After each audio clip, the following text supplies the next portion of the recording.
Hi, welcome to another Coffee HEMA episode with me, Jamie McKeever. It's going to be slightly visual because someone requested at least some demonstration of some of these discussions of kind of how to beat certain styles of fencer. Today I want to talk about fencers who close to grapple, who really try to push for a grapple or close to grapple and are very effective at it. And this kind of close play interaction and grappling actions. And again, I'll say who it's most associated with, the style system it's most associated with, and talk a bit about different flavors of it, good and bad. So most commonly, people associate this with Fiori. And it is quite common. Actually, I was quite surprised with this in turn how it's quite common for people who do German longsword to do next to no grappling actions at all. There are plenty of grappling actions in lots of German sources, but it seems to be significantly less emphasized, certainly in Fiori clubs. Vardy has plenty of grappling too, although again less than Fiori. So Fiori is the most commonly associated with this, but could be from anything. And you know, grappling close play, right? Obviously, whatever. There's lots of different options for it. Fundamentally, you're kind of getting in close, you're then grabbing something, shoving something, hitting with the sword, right? And some people push for this a lot. Right? This is the bad version of it. This thing you see somewhat frequently is that every single time they're doing it, every single time they're going to come in, they're going to do a cut maybe or one parry, and they're going to barrel forward and immediately try and close to grapple. And it happens every time or nearly every time, right? And this is a relatively easy thing to deal with for a few different reasons. But before I talk into dealing with it, why does it work, right? Well, the main thing to think about with grappling is that the reason why people tend to win at it is not necessarily because they're better. There probably is some correlation to that. And it's not necessarily because they're naturally more inclined to it, you know, bigger or bulkier. It's normally because they are expecting to be in the grapple and they start the grapple action first. And you've got very limited time to react once you're already in the grapple. So if someone's barreled into you and you're not expecting it and they start grappling you, you've already lost, right? So you need to be predicting it first. Which brings me to the first thing you can do to deal with this person coming in, which is that, well, you know they're coming in, you know they're coming to grapple. So actually, even as they're coming in, you know, you can be defending that strike and you can already be preparing the grappling action, right? To get better at grappling, right, first to do it. That might sound a little bit like just get good scrub, but it isn't necessarily, because in this context, you know that you're in a grapple, you know that the grapple's coming, you know that they're pushing for it. You know, as a result, the main advantage that they have of it being a surprise is gone.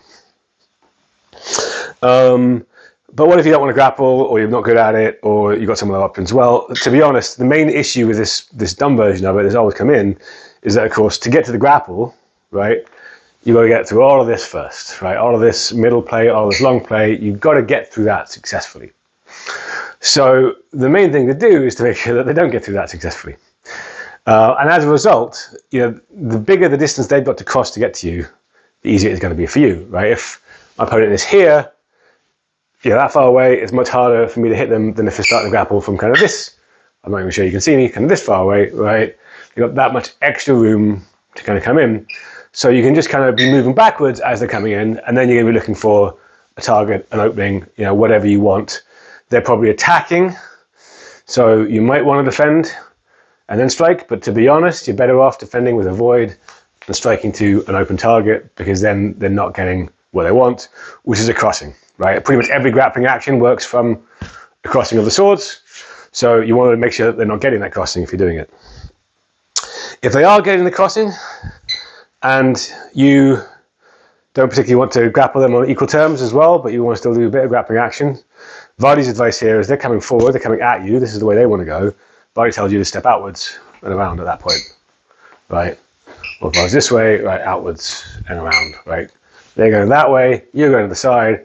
Once you side on, you've got the advantage in the grapple. That's exactly explicitly what he tells you to make strength, change sides, right? That kind of sidestep. All of this is really easy if they're the person who's doing it every time or nearly every time, because you know what they want to do. What's the good version of it? Well, the good version of it is that this is in your repertoire, but not something you do every time. And you're picking your moment about when to close. That makes it much harder to predict you're going to be in a grappling situation if you're the non-grappler or the non-person not pushing it. So that means that they're more likely to have this advantage of starting first. It also means that sometimes you're going to want to step back to avoid the grapple, and sometimes you're not because you want to hit them. So again, you're going to predict it, and it's coming in. And to be honest, the best grapplers that I see don't grapple even as much as 1 in 5 times, right? They're probably pulling it out 1 or 2 times in a match, and no more than that, right? And what are they looking for? They're looking for those situations where you're not too far away, where your blade is engageable, or you're likely to be coming in for a parry, and they're not going to be trying to grapple from all the way over there, but they're going to be trying to grapple from some kind of parry riposte already is happening. I like to when I do grappling, because I do frequently do it as well, I'll tend to be grappling kind of either from the first strike, right, and they've parried it, expecting a riposte, but often it would be from a second strike coming in, and after you parry that second strike, moving forward with a parry, you're going to come in forward for it. If this is your opponent, get good at grappling is less good advice, right? Because again, they've got this moment of surprise. Distance management is your main friend here. And making sure that they're not getting too close, so they've got this range of motion. The other thing to think about though is avoiding a crossing, right? And that's a risky tactic. But if they're going to close in, right, what they want is cross blades, so they've got control over your blade. Kind of disengaging for a thrusting actions coming in, or even just kind of thrusting through, is a good way of stopping them from doing that. Because if they're moving forward, they're going to run onto your point, and that's bad, right? So thrusts are particularly good at kind of keeping these people away, making sure that they're not closing too much. Much better than cuts, which are far easier with a small action to deflect, to defend against, and also don't have the action of if they're moving forward, they're going to be coming onto it. The main thing I would say is if you're backing away, or if you're in a middle play and you're backing away, you need to be making sure that there's threat still going on. Because if there's no threat, then that's their opportunity for striking. So for closing the grapple. So really, and yeah, I've mentioned it already. If you can do this, it's great. The sideways move is probably the technical thing that's most useful for this, right? You're coming into grapple, you're moving forward at me, and if I'm just moving to outwards position, that's now a different direction. And also the crossing is much harder because they're kind of moving this way. The crossing is much harder for them to get. In terms of their blade. So in short, the good version, bad version, let them come at you. You can either grapple or run away and hit them. Avoid the crossing as much as possible because that's what they want. The good version, it's going to be a bit more of a surprise. When you're running away, make sure you're running away with some threat. Thrusts are better for stopping them from closing the grapple.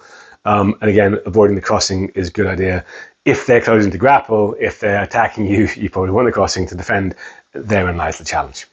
Thanks for watching.